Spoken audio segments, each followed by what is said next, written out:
habiendo dado el proceso de comunicación, vamos a empezar a ver hoy el proceso de dirección. Vamos a ver dirección, lo vamos a relacionar con influencia, cuando veamos hoy mismo influencia. No se olviden de comunicación, porque va a ser importante para que entiendan también este proceso de influencia. Pero bueno, hablemos de dirección. Dirección lo definimos de la misma manera que lo definió Fayol, de alguna manera son todos aquellos, es el proceso administrativo que tiene como principal objetivo conducir a las personas hacia los resultados deseados, hacia el cumplimiento de los resultados deseados, ¿no? Entonces, desde la dirección es el proceso que, habiendo planificado, organizado todos los procesos anteriores, dice, bueno, tenemos ahora sí que llevar a ese conjunto de personas que trabajan en la organización al cumplimiento de los objetivos. Y normalmente el proceso de dirección tiene un rol protagónico dentro del proceso administrativo, a tal punto que muchos piensan que gestionar es dirigir, y nada más que dirigir. Nosotros siempre decimos que la gestión, por supuesto, admite otros procesos, todos los procesos. Gestionar es el cumplimiento de estos 8 procesos, además de la determinación de los objetivos. Pero por sus características, la dirección muchas veces es la que toma el protagonismo en este proceso administrativo. Dicho de otra manera, si yo preguntase el primer día de clase qué es gestionar, qué es administrar, y bueno, muchos me van a decir dirigir, muchos me van a decir tomar decisiones, y en menor medida van a decir controlar, y en menor medida van a decir planificar y demás, ¿no? Pero más allá de esta idea en que la dirección es el más importante, no es así, digamos, es uno de los 8 procesos, un proceso básico, uno de los 5 procesos básicos, era lo que Fayol llamaba también mandar o dirigir, y tiene esta idea fundamentalmente, conducir a las personas al cumplimiento de los objetivos de la organización. Por supuesto que muchas veces esta confusión a que es un sinónimo de gestión está dado por la importancia que tiene el proceso de dirección, ¿no? Nosotros podemos planificar, podemos plantear situaciones de control, podemos organizar el trabajo. Ahora, si no encontramos a personas con capacidad para poder dirigir al recurso más complejo que tiene la organización, que son los recursos humanos, al recurso más importante que tiene la organización, que son sus recursos humanos, al recurso más delicado en su trato, en su tratamiento que tiene cualquier organización, que son sus recursos humanos. Si no encontramos esa persona o grupo de personas que los conduzca eficiente y adecuadamente al cumplimiento de los objetivos de la organización, la mejor planificación va a fallar, el mejor control va a fallar, la organización del trabajo, la coordinación, la toma de decisiones, la comunicación y la influencia van a fallar seguro. Entonces, el tema es qué características tienen que tener quienes dirigen, ¿no? Yo digo, hay un puntito en la bibliografía que van a encontrar, es qué capacidades tienen que tener quienes dirigen. Bueno, lo primero que tiene que tener quien dirige, si bien en esto no hay recetas, no hay una manera eficiente de dirigir, no hay pasos para la dirección tampoco,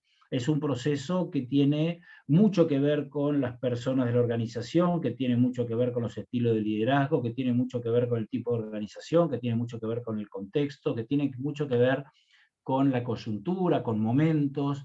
Uno puede, de alguna manera, sintetizar qué capacidades tienen que tener quienes dirigen, ¿no? Hay una palabrita que es liderazgo, que está muy presente en todos ustedes seguro, que también atraviesa a este proceso de dirección. Vamos a tener un poquito de tiempo después, ¿no, Sol, de ver algo de liderazgo, comportamiento? ¿Está planificado? Sí, sí, pero me parece que no en esta clase. No, por eso. Pero Vamos a, sí. por eso digo, el tema lo dejo para darlo un poquito más adelante, por más que ya tienen que saber que este proceso está fuertemente atravesado por la capacidad de liderazgo que tenga una persona o la capacidad que tenga una organización para generar liderazgo, ¿no? La dirección es básicamente liderazgo, dirigir es básicamente liderar. Pero vamos a ver más adelante algunas cuestiones más vinculadas al liderazgo en particular. Pero en definitiva, como proceso, la dirección requiere de capacidades, decimos. Una de las capacidades es la capacidad estratégica. ¿Qué es una capacidad estratégica? A ver, ¿qué piensa, qué entiende, ya habiendo visto planificación estratégica, ya estando, parece mentira, pero ya estando casi terminando el curso, nos quedan muy pocas clases, o nos quedan menos de las que ya tuvimos. ¿Qué idea es esta idea de capacidad estratégica? A ver, ¿qué piensan dentro de un proceso de dirección? La estrategia de la organización a cierto plazo. Pero como capacidad estratégica, no estoy preguntando qué es la estrategia, sino como capacidad, bueno, quien dirige tiene que tener capacidad estratégica. A ver, ¿qué imaginan que es capacidad estratégica? Que está ubicado, o sea, el que está ubicado para dirigir cierto espacio de la organización es porque, o sea, está ubicado ahí porque tiene la capacidad de hacerlo. Está bien. Bueno, a ver, entonces yo te cambio un poquito. Eso que de alguna manera vos estás marcando es algo así como autoridad de posición, ¿no? Es de alguna manera una persona tiene autoridad para dirigir porque ocupa un determinado lugar y tiene capacidad para ocupar ese lugar, ¿no? Es lo que llamamos una autoridad de tipo de posición, ¿verdad? Pero yo digo, pensando en lo estratégico, cuando yo diga, mira, este tipo, la mirada estratégica que tiene. Inteligencia. Capacidad de visión. Inteligencia, ¿qué más? Teniendo claro los objetivos, la persona trata de planificarlo a nivel futuro, porque la diferencia táctica y estrategia, pienso, que ya desde el punto presente trata de planificar lo mejor posible para el futuro basado en los objetivos Muy previamente. bien. ¿Qué incluye la estrategia? Cuando uno dice tiene un pensamiento estratégico, ¿qué está incluyendo? Objetividad. ¿Cómo? Tiene que ser objetivo. Sí, bueno, pero no tanto en sus cualidades personales, como puede ser su inteligencia, su objetividad y demás, sino cuando uno dice tengo una mirada estratégica, ¿en qué pensamos? Yo pienso en un marco de acción. En un marco, muy bien, en un marco de acción. Y ese marco de acción, ¿cómo lo enmarcás? Dentro de la visión de lo que yo quiero dirigir la organización. ¿Y yo qué quiero que incluís en esa visión, en esa mirada a futuro? Entonces, está muy bien, cuando hay estrategia hay mirada a futuro, correcto. Pero ¿qué más? O sea, mirada futura, ¿en qué marco? me mató. ¿Qué incluís en esa mirada a futuro? Pero decilo, dale, si estás mirando a futuro. Suponte, vos tenés una mirada No sé, estratégica. si yo, por ejemplo, fuese Coca-Cola y quisiera tener una mirada estratégica y digo que mi mirada estratégica es ser una empresa más verde, tendría que establecer objetivos y un marco de acción y que todo lo que haga como política empresarial sea dirigir mi empresa a tener una producción más verde, un impacto menor en la huella de carbono, algo así. Me encanta el ejemplo. ¿Qué significa entonces, si vos pensás estratégicamente una empresa verde, qué significa desde qué mirada estás teniendo? ¿Estás teniendo nada más que una mirada hacia adentro de la empresa? No, también tiene que ver cómo quiero que vean mi empresa. Claro, ¿Quién? los competidores también tiene mucho que ver. Bien, los competidores, el contexto en general, ¿no? Dentro del contexto general. A ver, Lautaro, te tapé. Nada, que no solamente la organización de la empresa y la manera en que producís, sino también leer el mercado, leer los competidores y todo el contexto general. Leer el contexto en general. Entonces, recuerden ¿También siempre, la imagen objetivo puede ser? Sí, bueno, claro. Pero recuerden siempre que lo estratégico abarca dos miradas. Una mirada introspectiva hacia adentro de la organización, una mirada de fortalezas, una mirada de debilidades, una mirada de potencialidades, una mirada de capacidades, una mirada de recursos hacia adentro de la organización. Pero la mirada estratégica también tiene una mirada hacia el contexto. Coincidimos en que es una mirada de futuro, creo que decía Diego, tiene una visión de futuro, coincidimos. Esto no lo hace estratégico, lo que lo hace estratégico es que esa mirada de futuro esté enmarcada, por eso me gustaba el tema marco, esté enmarcada en el contexto, en la organización y en su contexto. Una mirada estratégica necesariamente mira la organización, pero mira el contexto. Esta terminología, recuerden, esto ya lo habíamos dicho, creo que en algún momento, esto es una adopción que hace la administración, o que hizo en tiempos anteriores y todavía los mantiene en algunos conceptos, una adopción de la terminología militar, ¿no? El concepto de estrategia implica armar la batalla en función de sus propios recursos, pero también del terreno, del lugar donde se realiza la batalla, también en función de lo que se sabe del oponente, o del adversario, o en el caso militar del enemigo. Bueno, esto es una capacidad similar. Quien dirige tiene que tener esa capacidad estratégica de mirar un poco más allá del tiempo actual, pero fundamentalmente de mirar un poco más allá de la organización en la cual está trabajando. Entonces, esto es una capacidad de quien dirige. Por supuesto, estamos hablando, si hablamos de capacidad estratégica, hablamos en gran parte de dirección estratégica. Hablamos de posiciones que tienen por responsabilidad, por posición, como marcaba creo que Alejandro, por posición, tienen esa responsabilidad de una mirada estratégica de la organización en la cual están. Otro tipo de capacidad, además de lo estratégico, es capacidad de gestión. Digamos, si no, queda todo. Si es nada más que capacidad estratégica, queda circunscripta la capacidad a un gran lector de lo que pasa. Ahora, quien dirige, además de saber leer lo que pasa, o de saber mirar en el futuro, de tener una mirada prospectiva de lo que ocurre en el futuro, tiene que saber resolver los problemas de gestión, tiene que saber gestionar, ¿no? A mí siempre me gusta hacer esta combinación y decir que una buena gestión es tener mirada de futuro, pero capacidad para resolver los problemas del presente, que son los problemas que se van presentando y los que te van marcando la agenda operativa, o la agenda de gestión, o la agenda técnica, si quieren llamarle también, ¿no? Después tiene que haber capacidad en el trato, capacidad interpersonal.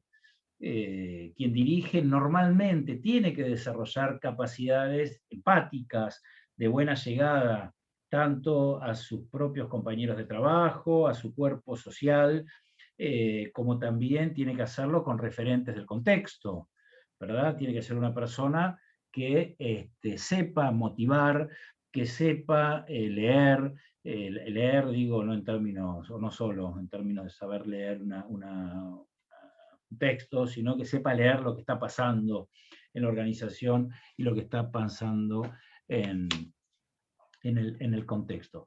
Y fundamentalmente tiene que tener también una capacidad emotiva. Una capacidad emotiva es básicamente ser maduro, ser equilibrado emocionalmente, porque, bueno, tiene la responsabilidad de, como decíamos en la definición, de conducir.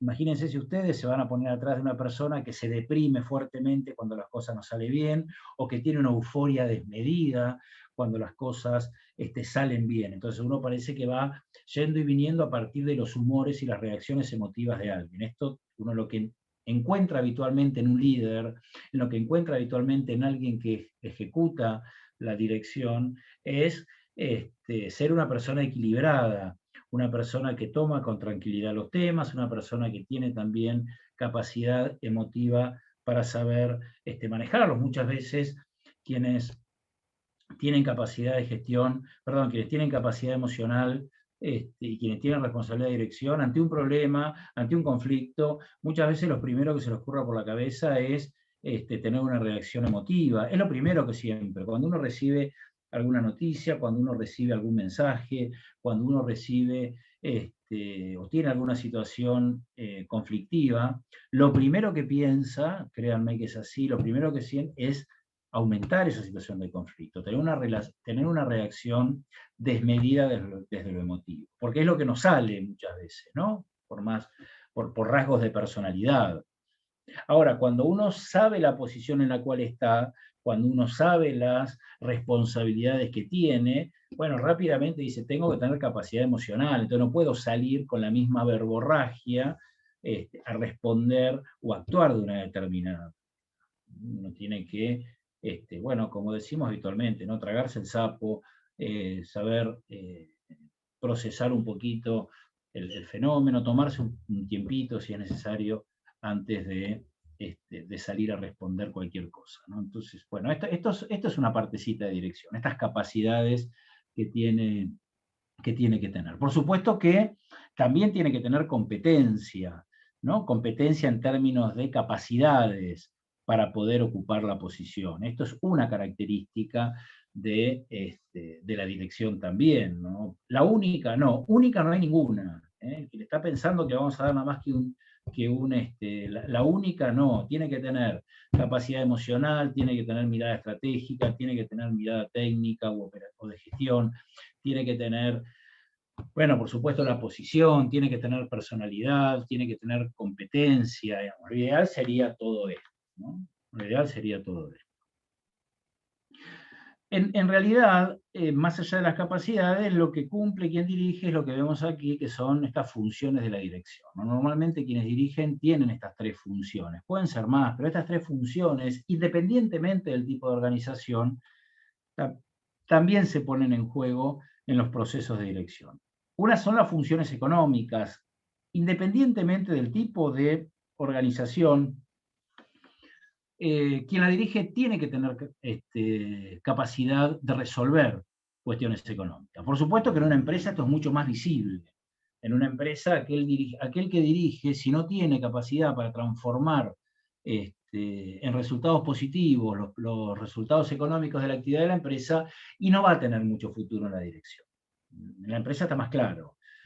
Al menos si no puede garantizar estos resultados positivos en mucho tiempo, o en más tiempo que los negativos. Puede ser que, para seguir con el ejemplo de la pandemia es tremenda, pero en materia de ejemplos ha sido muy generosa en estas clases, ¿no? Si uno el año pasado tiene que explicar un resultado negativo, una caída de su recaudación, bueno, va a encontrar motivos sobrados para justificarlo. Nadie va a pensar que es un mal dirigente porque ha tenido un mal año el año pasado, que fue un año atípico en el mundo. Ahora, si ya este año, bueno, uno este año puede decir, bueno, estamos un poquito mejor que el año pasado, al menos menos mal que el año pasado. Ahora, si uno no puede mostrar resultados positivos en forma sostenible, bueno, seguramente su capacidad para dirigir es cuestionada por los accionistas o es cuestionada por los propios empleados de la empresa, ¿no? Ahora, en cualquier organización pasa esto. Cuando uno está en una organización pública, también administra un presupuesto. La universidad no es una empresa, hay un presupuesto importante, medidos en miles de millones de pesos, y lo que hace, bueno, también uno tiene que tener capacidad para gestionar, para saber gestionar económicamente esos recursos que implican pagar sueldos y que implican también todos aquellos gastos operativos o gastos de funcionamiento, como se conocen, para que una institución funcione. Un club pasa lo mismo. No es una empresa, pero un club también tiene su recaudación a partir de su masa societaria, de aportes de empresas, de publicidad, de lo que sea, y tiene que de alguna manera también tiene que tener capacidad para hacerlo. Un hospital público lo mismo, un ministerio lo mismo, tienen presupuestos asignados, y son siempre las funciones de la dirección exigen, en algunas organizaciones más que en otras, pero siempre las funciones de la dirección exigen un manejo económico, de la ecuación económica, de lo que implica lo que ingresa versus lo que sale. Y hay también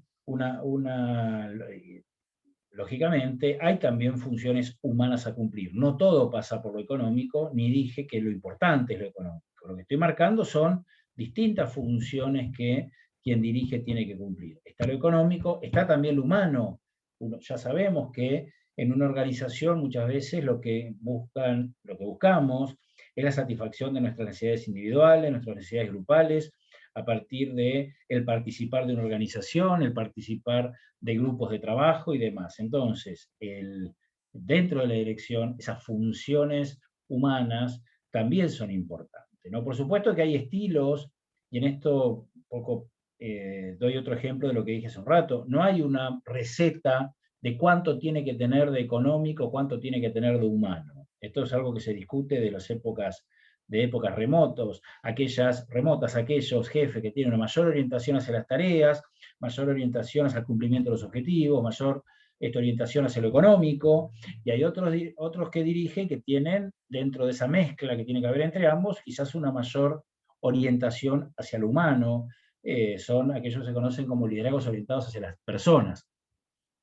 No sé qué tiene que haber de más, ni sé si vale la pena discutirlo. Lo que sí tiene que haber es un delicado equilibrio siempre entre lo económico y lo humano, para el bien de la organización, y quizás en algunos momentos sea más importante apuntar a lo económico, en momentos de crisis, y en otros momentos sea más importante apuntar hacia lo humano. Y una función integradora, como ven ahí en el slide, que lo que marca la función integradora es precisamente esto, ¿no? Integrar lo económico, integrar lo humano, integrar las personas, tener una mirada armonizadora, tener una mirada articuladora entre los propios integrantes de la organización, entre los recursos de la organización y fundamentalmente entre los actores del contexto. Bueno, hay distintas miradas sobre dirección, hay bibliografía por donde quieran, de la que quieran. Nosotros siempre vamos a seguir con el libro de procesos. Lo que quería un poco construir con ustedes eran esto que vemos ahí como funciones y roles según Misber. Más allá de que hay muchísimo sobre esto, siempre tomamos como referencia lo escrito por Misber, que en este caso ya lo conocen ustedes porque fue quien también habló y escribió sobre los mecanismos de coordinación que vimos. Bueno, él también habló sobre las funciones y roles de quien dirige. Si bien es un estudio que ya debe estar cumpliendo sus buenos 40-45 años, mantiene, en su generalidad, mantiene plena vigencia, ¿no? Lo que ordena Misber es básicamente tres funciones, ¿no? Así como nosotros hablamos de funciones económicas, humanas integradoras, bueno, Misber encuentra también tres funciones, ¿no? Estas son las funciones interpersonales, las funciones informativas y las funciones decisorias. No sé si lo voy a ir escribiendo, así no se pierden.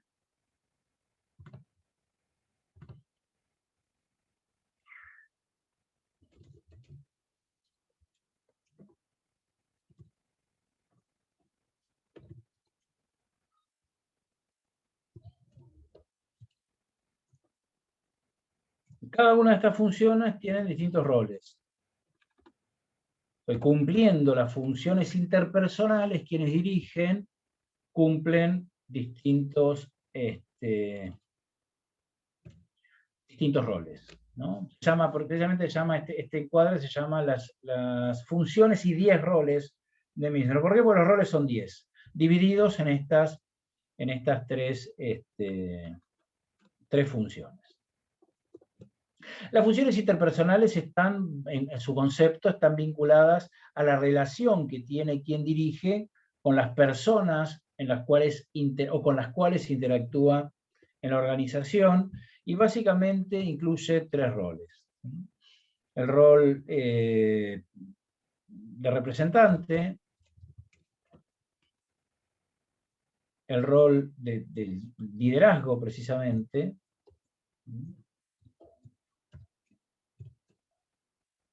y un tercer rol de enlace. Muchas de las cosas ya las hemos dicho. Esto es darle un ordenamiento según la mirada de Misber, ¿no?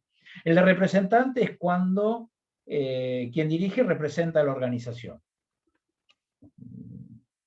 Según la posición que ocupa, serán sus responsabilidades de representación, ¿no? Yo digo, ante una firma de un convenio importante con el gobierno nacional, seguramente irá el presidente de la compañía. Por parte del gobierno irá el ministro, o irá hasta el propio presidente, o irá el intendente en el caso de un nivel municipal, o irá el gobernador en el caso de un nivel provincial. Digamos que todas las personas en la organización, independientemente de la posición, aquellos que dirigen tienen rol de representantes.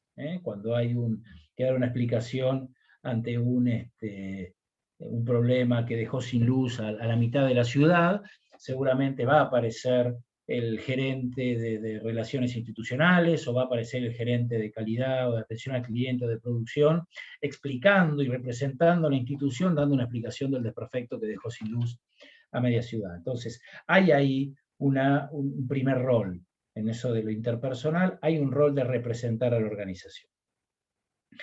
El otro rol es el rol de líder, el liderazgo, ¿no? Aquella persona que asume esa posición de representante del grupo, ¿no? Que no siempre es, ya lo vamos a ver cuando veamos liderazgo, no siempre es formal. Digamos que el liderazgo no necesita de la formalidad para que aparezca dentro de la organización. El liderazgo son capacidades interpersonales, por eso aparece ahí, son capacidades interpersonales que hace que una persona de alguna manera asuma, porque el propio grupo así lo elige, asuma la representación de ese grupo el cual emerge como líder.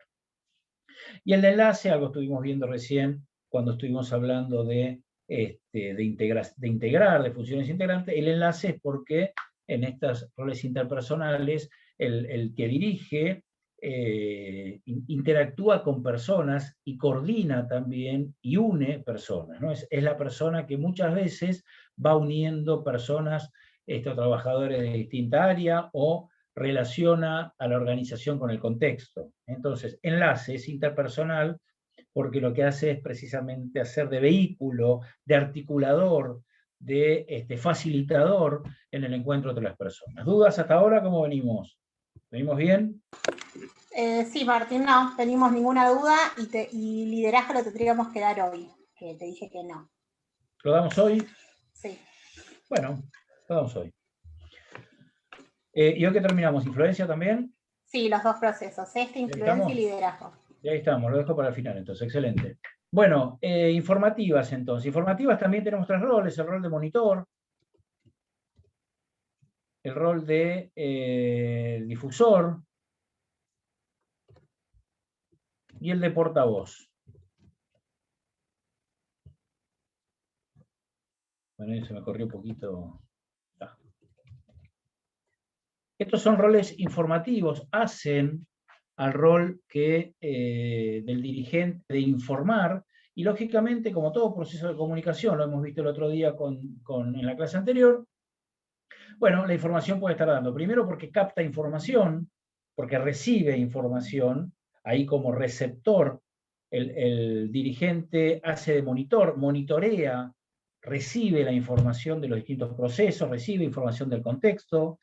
Como difusor lo que hace es difundirla entre la organización fundamentalmente. En este rol se combina con el enlace, muchas veces lo que hace el dirigente es enlazar también la información dentro de la organización, y como portavoz lo que hace básicamente es informar al contexto, informar al contexto, salir de la lógica del marco de la organización y llegar al contexto. Y por último, las funciones decisoras, ahí tenemos que encontrar 4 roles más, un rol de, a ver si me acuerdo, de negociador,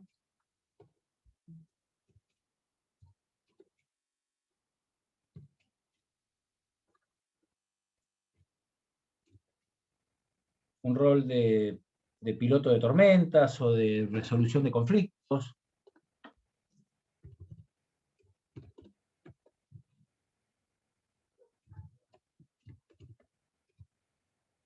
un rol de empresario,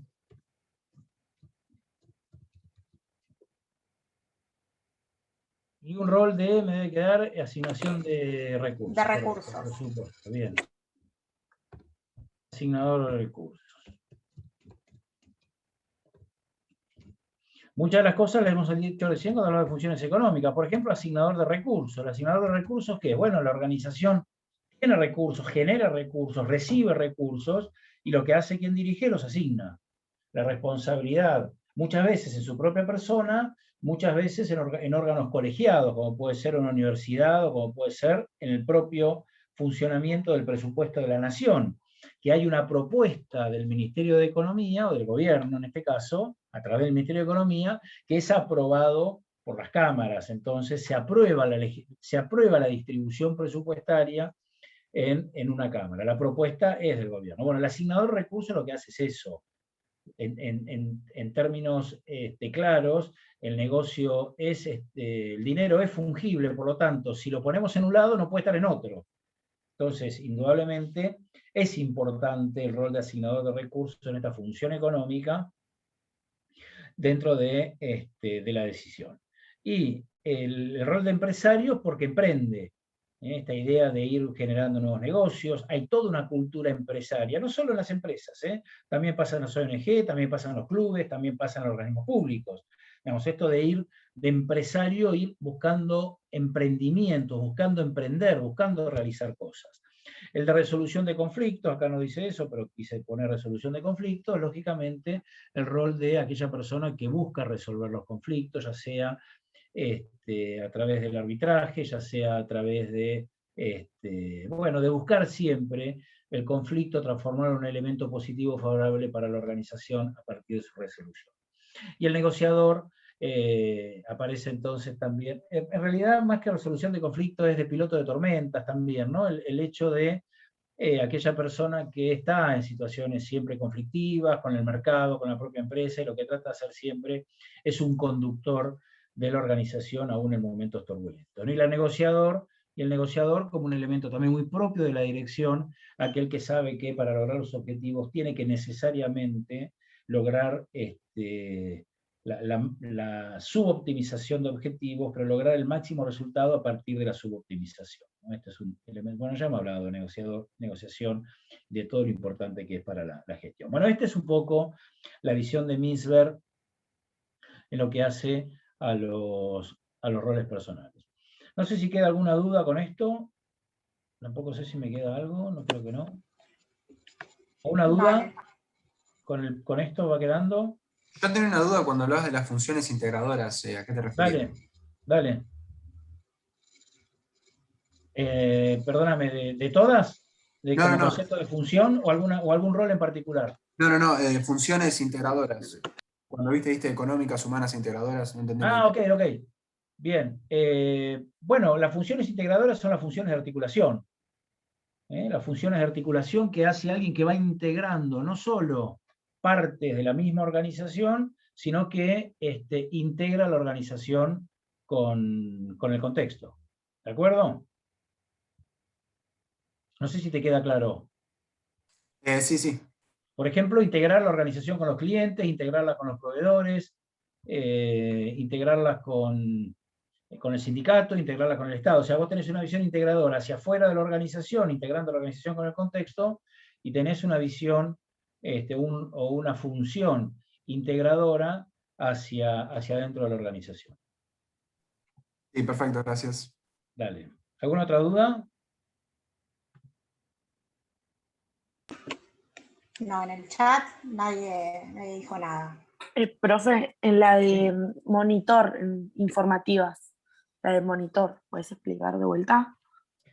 Monitor lo que hace es captar información, lo que significa, independientemente del nombre, si no se acuerdan el nombre, no importa, lo que tiene que saber que con lo que refiere a funciones informativas, el que dirige capta información, recibe información, y luego, lógicamente, lo que hace es la difunde hacia la organización y la también comunica al contexto.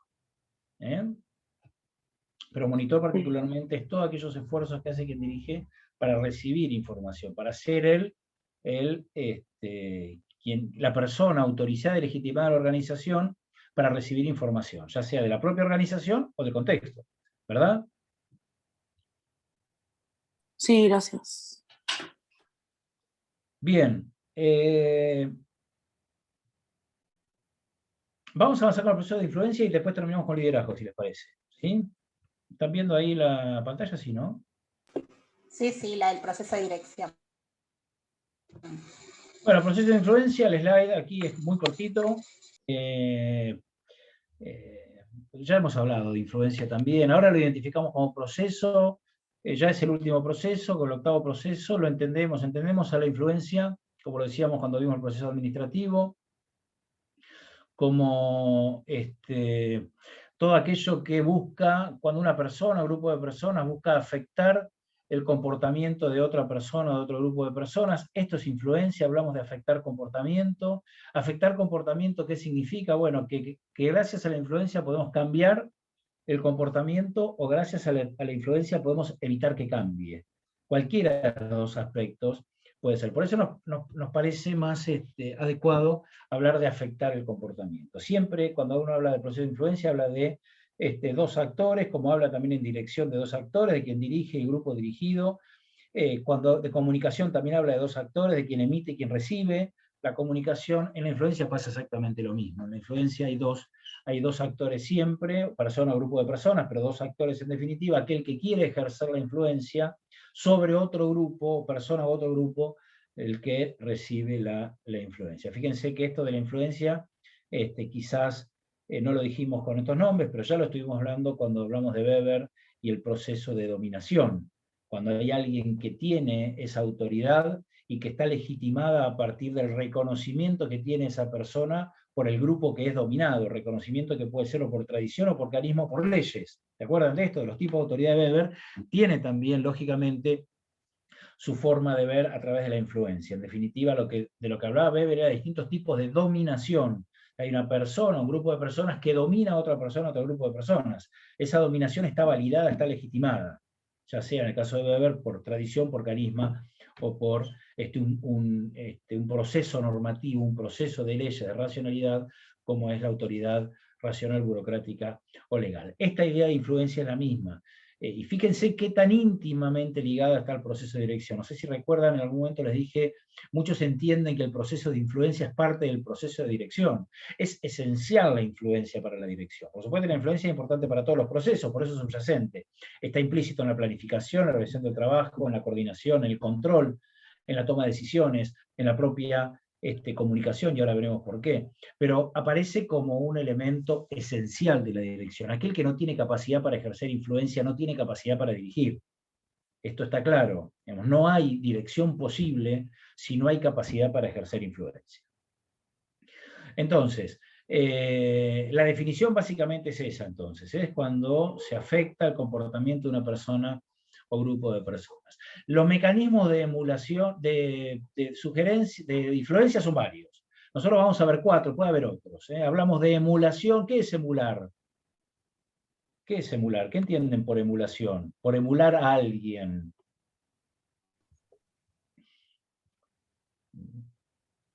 Podríamos cambiarlo, ¿no? Y hablar de... No sé si tiene que ver con simular, o no tiene absolutamente nada que ver, me suena claro, eso. más que simular... Bien, más que simular es imitar, ¿no? Imitar el comportamiento de una persona. Cuando uno emula a alguien, está imitando a una persona. A ver si yo me perdí con el archivo. No sé si estoy acá. Sí. Uno lo que busca es imitar el comportamiento. ¿Por qué decimos que es un mecanismo de influencia? Quizás es el único mecanismo donde no hay acción directa. ¿Por qué no hay acción directa? Porque muchas veces quien hace algo no es consciente de que su funcionamiento, su forma de hacer o su manera de hacer está siendo observada por otra persona u otras personas que intentan emularlo y copiarlo. Pero dentro de la organización, la emulación es sin duda un elemento consciente de influencia entre los miembros de la organización. El que dirige sabe que hay un montón de gente, sus dirigidos, todos los recursos humanos de la organización, que están permanentemente observando su manera de actuar ante determinados hechos, su manera de resolver ante determinadas situaciones, su forma de tomar decisiones ante determinados problemas, que de la forma en que lo resuelve va transmitiendo también influencia sobre este grupo de personas, ¿no? Es lo que se conoce como la ejemplaridad, ¿no? La autoridad del ejemplo es la ejemplaridad. Entonces, muchas veces, y esto es así, al no tener la posibilidad de tener una relación de maestro-aprendiz tradicional de la vieja época, lo que hay entonces, hay un mecanismo que no está quizás expresado en forma directa, pero sí que forma parte de los mecanismos de influencia que tienen quienes dirigen, que es la emulación. Entonces, a través de la emulación, uno sabe que está tomando decisiones sabiendo que hay alguien que está mirando cómo toma decisiones. Y uno sabe que se comporta de determinada manera en la organización, con determinados valores, con determinados principios, sabiendo que hay un montón de gente dentro de la organización que está observando cómo uno se maneja en valores, en principios, éticamente, etc. Entonces, la emulación tiene esta particularidad. Si bien no hay una acción directa entre un grupo influyente y un influido está implícita y reconocida dentro de la organización y fuera de la organización también, ¿no? Por eso, cuando muchas veces hablamos sobre la influencia que tienen determinadas personas o de la comunicación o de la política, en definitiva, personas públicas, bueno, y cuando cuestionamos alguna frase, alguna acción, alguna respuesta, alguna toma de decisiones, decimos, ¿por qué? Bueno, porque hay muchos que están mirando, muchos que están observando, y muchos que están esperando su respuesta, su reacción, su decisión, su resolución, para tomarlo luego como un elemento a revisar, ¿sí? Entonces, por eso la emulación aparece como un mecanismo de influencia. La sugerencia es otro mecanismo. Aquí ya sí hay acción directa. En la sugerencia, quien ejerce la influencia, quien busca ejercer la influencia, se inclina hacia un curso particular de acción. Digamos que toma preferencia por algún camino, ¿no? Esto es habitual cuando alguien diga, mira, yo te sugiero que hagas esto, te sugiero que estudies de este lado, te sugiero que leas de este tema, te sugiero que la próxima vez respondas de esta manera, te sugiero que tomes esta decisión, te sugiero que analices esto. Puesto en la figura de quien dirige, una sugerencia, bueno, da grados de libertad hacia el influido, porque no deja de ser una sugerencia, pero bueno, ya es un condicionante, ya es un mecanismo de ejercer influencia. Seguramente a quien es el influyente, lo que le interesa es marcar su opinión, es que los influidos conozcan cuál es su opinión. Muchas veces pensando que los influidos van a tomar esa opinión como un elemento a seguir, muchas veces simplemente para compartir la opinión que tenga ante un determinado tema. Pero es, digamos, un mecanismo donde hay acción directa, pero es un mecanismo no de mucha presión para afectar el comportamiento. La persuasión ya aparece como tercer elemento. Aquí sí ya hay, en la persuasión lo que se trata es de persuadir un comportamiento, lo que se trata es así de influir de una manera un poco más fuerte, con mayor presión que la sugerencia. Normalmente en la persuasión ya se utilizan algunos factores persuasivos precisamente, como puede ser, bueno, mira, yo creo que tenés que ir por acá porque creo que es la manera de hacerlo bien. Ya cuando aparece el hacerlo bien versus el hacerlo mal, ya cuando aparece por acá lo vas a lograr y por acá no lo vas a lograr, ya cuando aparece por acá lo vas a aprender, por acá no, ya cuando aparece por acá vas a probar, por acá no lo vas a probar, cuando ya empieza a utilizarse algún inductor que de alguna manera induce a que actuemos de una determinada manera, sin ser todavía una orden, sin ser de un extremo, de presión extrema, pero bueno, ya es algo más que una mera sugerencia, ¿no? Y por último, la coerción, donde sí ya hay una presión explícita, física, o psíquica, o psicológica, que hace que tengamos que necesariamente cambiar el comportamiento, nuestro comportamiento se ve afectado por una recomendación de tipo coercitiva, ¿no? Como siempre decimos, ya lo hemos dicho, en algunos casos hay quizás no muchos casos de coerciones físicas en nuestras organizaciones, en las organizaciones de hoy, aunque hay todavía en algunas organizaciones con determinadas particularidades coerción física, sin duda, por ejemplo, en cárceles pueden existirse, o en algunos establecimientos neuropsiquiátricos. Digo que esto no estoy diciendo que está bien, todo lo contrario, ¿no? Pero digo, es una realidad, de alguna manera, ¿no? Pero sí lo que me preocupa mucho es toda esta violencia psicológica que hay en el abuso de poder, que se ve en las organizaciones, que se ve en las organizaciones de hoy, que se ve cada vez más, no porque exista más, sino porque ya está el tema mucho más difundido entre todos nosotros, entonces hay un mayor reconocimiento de este tipo de violencia que en otras épocas existía también, pero se mantenía muy oculto, ¿no? Entonces, esto es coerción, y esto es en definitiva también un mecanismo para ejercer influencia. Sin duda, de los 4 mecanismos, el que peor resultado da, es el peor. La coerción es un mecanismo nunca recomendado. para ejercer la influencia. Yo creo que es un mecanismo que se hace evidente cuando quien dirige no tiene capacidad para influir real. Entonces tiene que apelar a ese tipo de mecanismos coercitivos para lograr que las cosas se hagan de una determinada manera.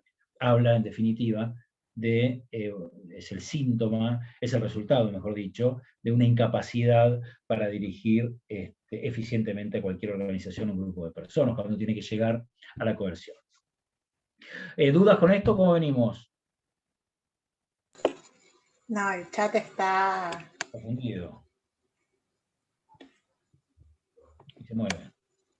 Bueno.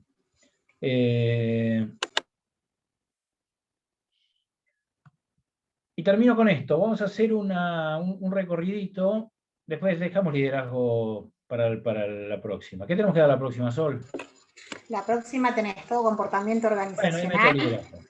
Bien. Y también tenés que empezar con usar tipos de organizaciones, de introducción. Bien, ahí meto liderazgo entonces. Y nosotros también un poquito de práctica. Pero bueno. Ahí meto liderazgo en 15 minutos. Porque vamos a repetir mucho lo que dijimos de dirección hasta ahora. Bien, dale. Para no repetirlo.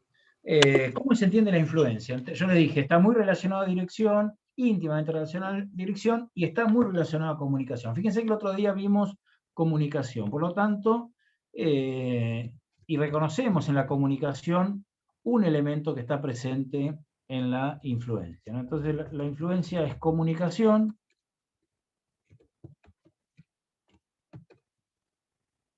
Pero hay otro elemento que define a la influencia, además de la comunicación. Hasta ahora decimos influencia más igual a comunicación. Bueno, no es lo mismo, hay algo más. ¿Qué es ese algo más? Supónganse este ejemplo, ¿no? A cualquiera de ustedes yo les digo, bueno, lean esto del libro de Paulini, de la cátedra. ¿Hay qué es? Les sugiero que hagan eso, punto, ya. O les digo, mire, si quieren aprobar, lean de este libro, el capítulo de influencia, que no sé cuál es, y ya. ¿Estamos de acuerdo? ¿Está bien el ejemplo? ¿Pasa esto? Sí. ¿Lo hacemos? Sí. ¿Está mal? No. Nunca decimos si quieren aprobar, pero bueno, ustedes preguntan, ¿dónde puedo leer esto? De tal libro.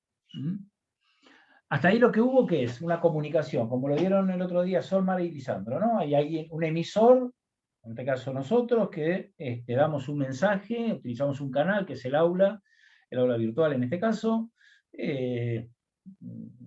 codificamos el mensaje, ustedes lo decodifican, son los receptores y lo reciben, y dice, el profesor dijo que leamos influencia de este punto, ¿sí?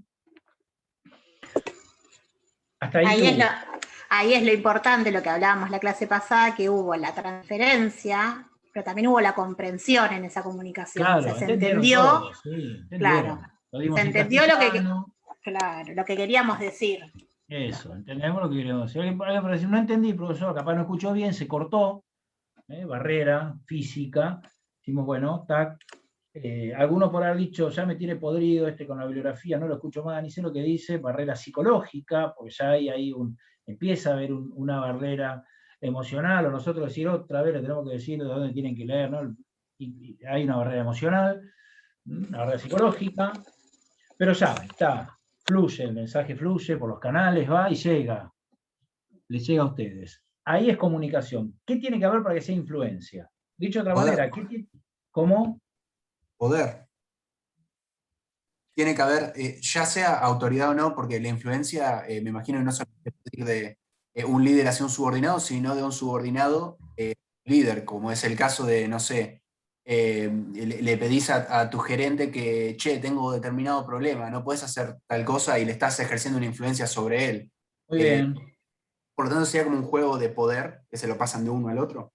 Sí, o una respuesta, no necesariamente decirle, ¿no? A vos te puede pedir el superior, te puede pedir un informe porque vos sos el abogado del grupo y quiere una sugerencia, quiere una recomendación o quiere que vos dictamines y vos dictaminás. En definitiva, lo que estás haciendo es acercarle a partir de, en este caso, tu conocimiento, le estás acercando una herramienta como para ejercer influencia, lo vas a hacer tomar una decisión. Esto es muy común que pase, no solo tienen que ver Está bien lo que dice Lautaro, pues uno siempre tiene tendencia a decir los ejemplos, equivocadamente, a decir los ejemplos repitiendo o respetando la escala jerárquica, superior subordinado. Esto no necesariamente tiene que ser así.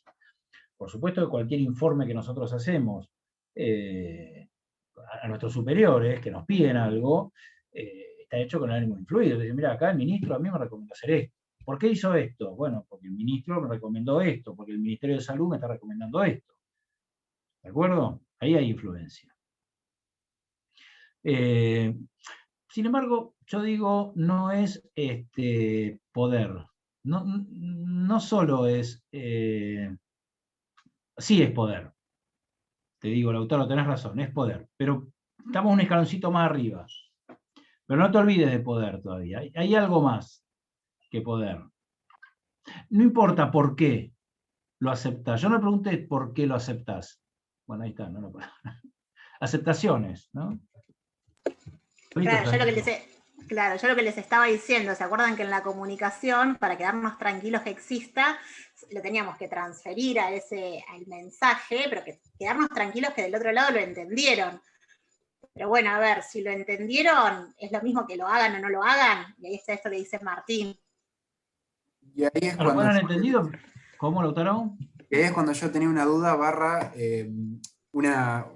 algo que no me entra con el tema de la aceptación, porque acabamos de decir que puede ser un proceso más involuntario, pero aceptar algo requiere sí o sí que nosotros seamos conscientes de eso. Por lo tanto, puede ser que haya alguna influencia que sea tan por debajo que nosotros no la aceptemos conscientemente, pero sin embargo seamos influidos por tal fuerza. No, vos fíjate que el caso que vos planteás puede ser visto en la emulación, ¿no? Yo dije en la emulación no hay acción directa, muchas veces no hay conciencia en que lo que hace alguien es copiado o es buscado emularse por alguien. Sin embargo, quien realiza algo comunica también. Comunica. A veces el proceso no está implícito, el proceso de comunicación. No hay alguien que busca dar un mensaje, un canal. O sí, cualquiera. Si vos tenés responsabilidades de gestión, cualquier acción que realizás, cualquiera está buscando comunicar. Cualquiera. Y si no lo estás buscando, tenés que saber que estás comunicando. Cualquiera. Y lo mismo en cualquier lugar grupal. Estás comunicando con todo lo que haces. Entonces, y la aceptación también la lográs, por más que no esté lograda explícitamente. Pero implícitamente, para que haya influencia, estás logrando la aceptación. Estás diciendo, mira, actúa de una manera, yo lo voy a imitar, lo estoy imitando. Aceptás actuar de esa manera, que es la que está el comunicador. No sé si soy claro.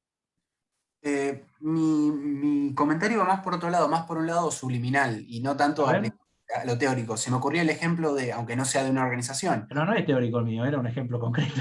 No, hablaba del mío, no del suyo. A ver. Mi consulta era que la aceptación tiene que ser una decisión o algo consciente de la persona que está aceptando la influencia, por lo que tengo entendido según la definición. Aceptar la comunicación. Claro, pero si yo, por ejemplo, estoy, hipotéticamente, ¿no? Vale.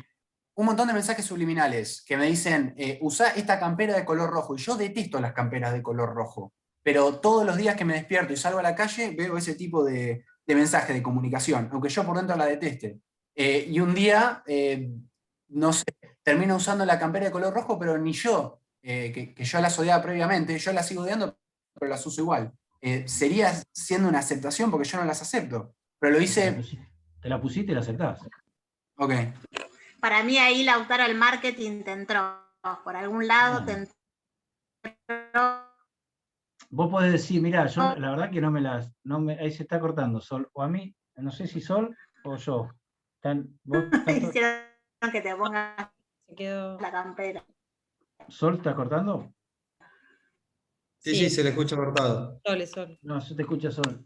Sí, ahí Lautaro, la moda es un ejemplo de esto. Está muy bien lo que vos lo traducís en un color, pero yo te podría llevar una campera determinada, en la cual vos decís, mira, no, yo no voy a usar nunca esta ropa, me parece que es qué sé yo, y después al final, por presión social o por el comunicador este que te taladra la cabeza, porque vos lo ves en tu grupo de amigos, de amigas, entonces que el grupo al final va tomando y vas quedando afuera de ese grupo porque, estoy poniendo un ejemplo, ¿sí? Pues bueno, al final me la pongo. Yo la verdad que no me gusta ponerme esto, no me gusta este peinado, no me gusta usar esto, no me gusta esta ropa, no me gusta esto, pero lo hago porque si no quedo fuera del grupo, lo estás aceptando. No me gusta fumar, pero bueno, quedo fuera del grupo. No me gusta tomar, pero quedo fuera del grupo. Y aceptás. Y terminás aceptando. A desgano, en contra, lo que quieras, pero terminás aceptando. Entonces, Claro, ahí está. La aceptación, lo importante es terminar haciendo la acción que comunica, a pesar de que yo opine. Ok, perfecto. Vos fíjate lo que te pasa ante lo que es muy común que pase, ante el cumplimiento o incumplimiento de una ley. Muchas veces, ¿cómo justificamos nosotros, erróneamente, a mi humilde entender, cómo justificamos estar al margen de la ley? En cosas menores, pero ¿cómo justificás estar muchas veces al margen de la ley? En cualquiera, ahora por ejemplo, el aislamiento. Bueno, pero no puedo, tengo que salir, no puedo estar encerrado. No tolero más estar encerrado. La verdad que es cierto, ninguno toleramos más estar encerrado. Pero hay una orden, hay un DNU, hay una búsqueda de consentimiento, de conciencia social, equivocado en el instrumento, no importa. Entonces vos no podés no cumplirla porque estés o no estés de acuerdo. Vos debés aceptarlo, y lo aceptás, en el mejor de los casos. Entonces, o pasa lo mismo con un semáforo a la noche, un semáforo que está a ver, esperen un cachito que tengo una pequeña interferencia acá familiar, nada más, no se hagan problemas.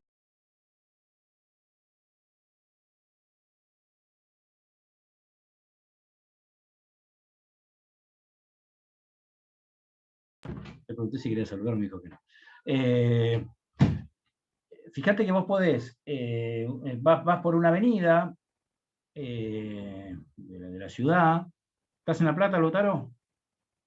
Sí, yo vivo en La Plata. Bueno, vas por una de las ciudades que a vos sabés que muchas veces te conviene, vos pensás que te conviene no frenar porque podés tener algún episodio desagradable, un incidente. Y entonces decidís pasar en rojo. Porque entendés vos que es más seguro pasar en rojo y no frenar y quedarte con el auto ahí parado lo que dure el semáforo, 40 segundos. Te hacen una multa o provocás un accidente. Podés justificar tu incumplimiento a partir de que tenías miedo o porque estabas apurado, porque no lo podés hacer, ¿no? Entonces, esto es lo que yo digo, que la aceptación es básicamente terminar aceptando esa comunicación. Como vos ponías el ejemplo de la... ¿Por qué digo semáforo? El semáforo, en definitiva, hay alguien, que es el Estado, en este caso el Estado municipal, que está diciendo acá tiene que frenar cuando está en rojo, y punto.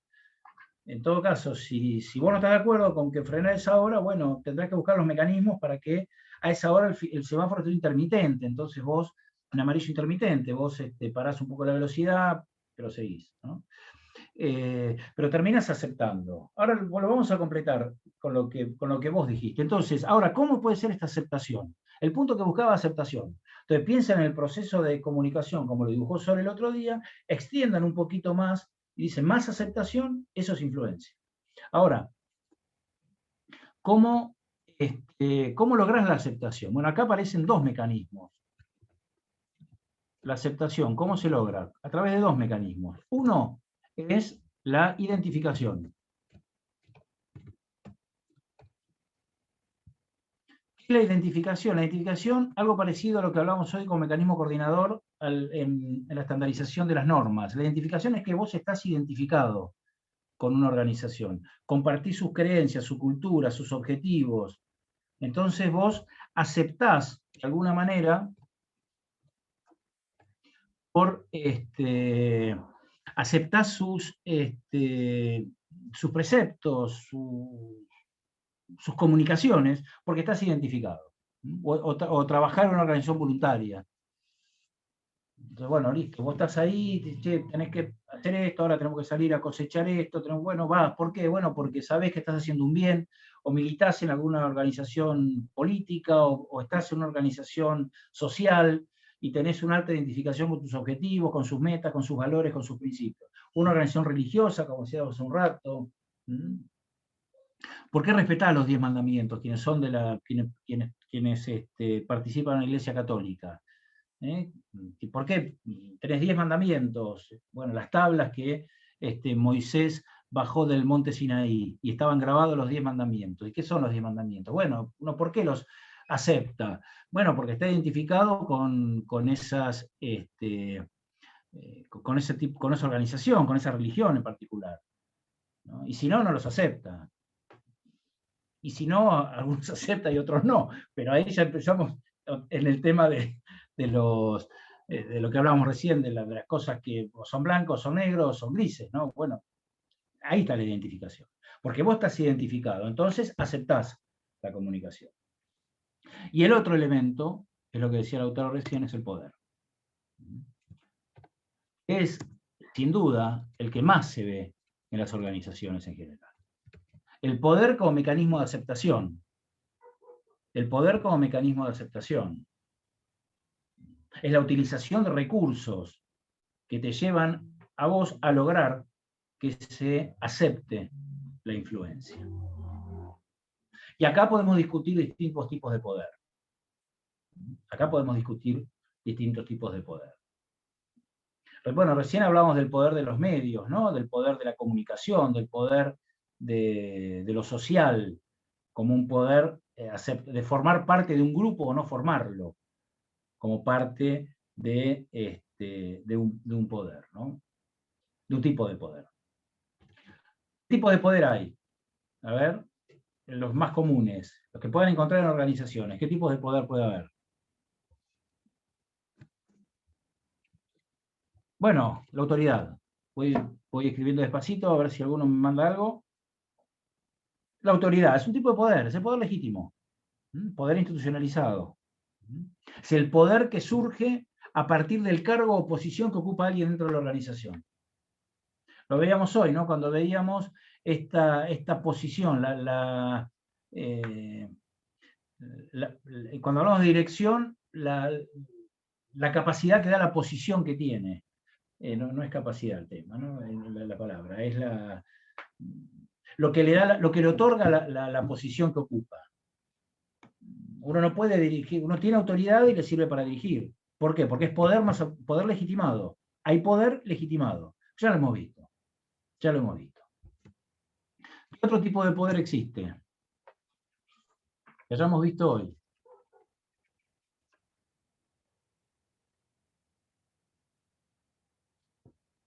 ¿Alguna vez hicieron algo porque les pagaron?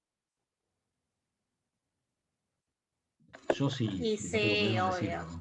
Sí, yo también. También. ¿Eso qué es? ¿Por qué lo hiciste, Sol? ¿Te pagaban? Ay, no lo hacías? Sí, no tengo mucho internet de acá. Claro, obvio. Bueno, pero te contesto yo. Debemos pensar lo mismo. Yo muchas cosas le he hecho porque me pagan, ¿no? Otras no, pero muchas le he hecho porque me pagan. Entonces, ¿qué aparece? El dinero como qué? Como un poder realmente utilitario. La utilización de la remuneración. Es un elemento de poder. Si no, no lograríamos hacer o lograr hacer determinadas cosas si no está el poder utilitario. ¿Qué tipo de poder prevalece cuando yo recomiendo una bibliografía? Cuando Sol, Lisandro, Mara, ¿qué tipo de poder sugerimos una bibliografía? ¿Qué tipo de poder prevalece? Informativo.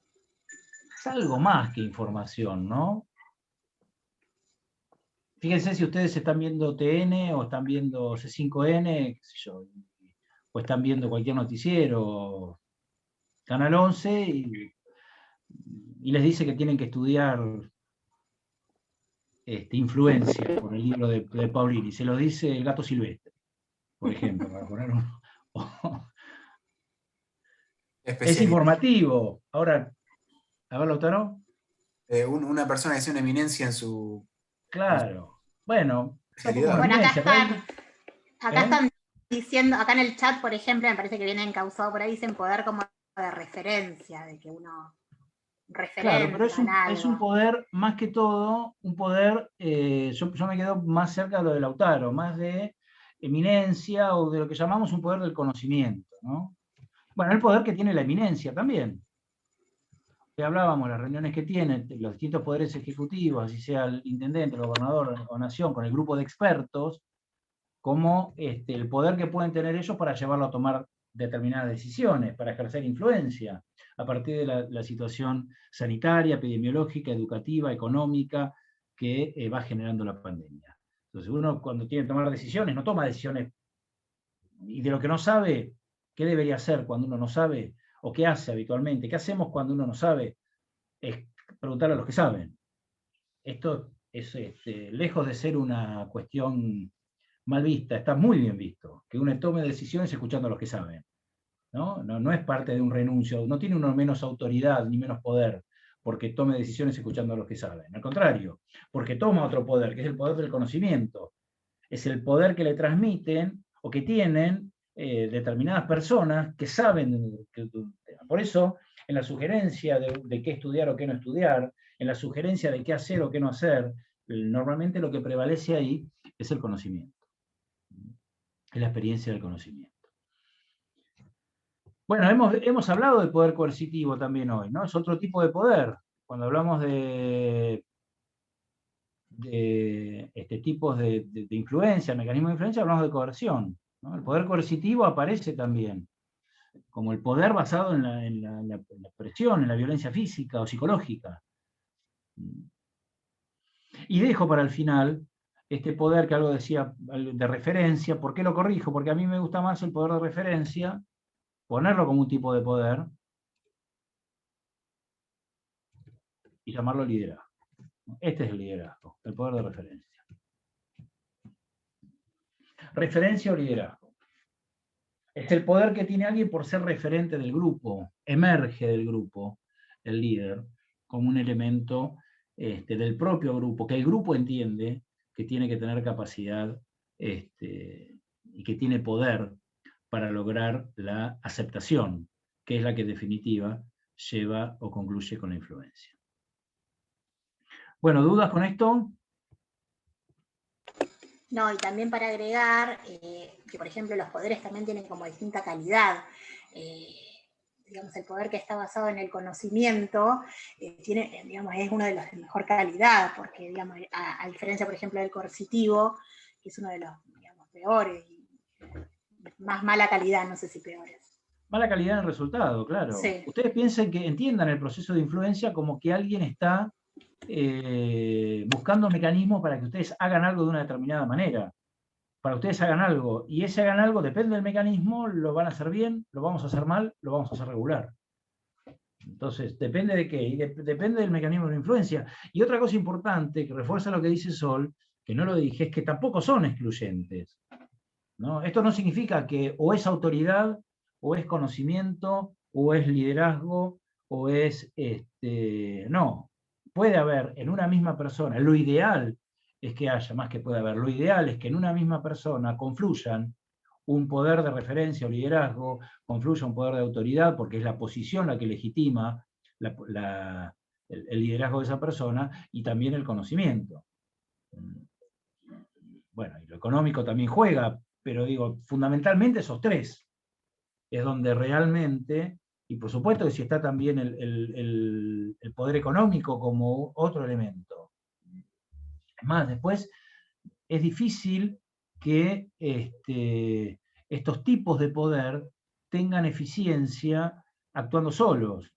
La autoridad, sin conocimiento, sin dones de liderazgo, saco lo coercitivo de la cancha, sin lo económico, y queda en nada. Quedan en el típico jefe que no logra, no logra que las personas hagan las cosas. El liderazgo, solo como liderazgo, sin autoridad, sin conocimiento, también pierde efecto.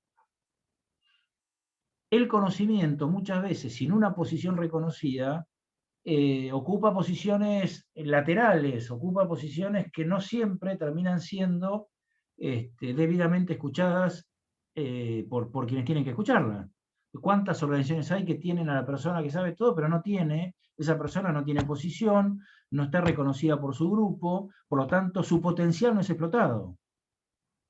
Entonces, siempre cuando uno habla de poder, tiene que hablar de una combinación de factores o elementos que le dan poder real dentro de las organizaciones. Tiene que ser reconocido como líder, tiene que emerger del grupo como alguien que es referente de ese grupo, es una referencia de ese grupo.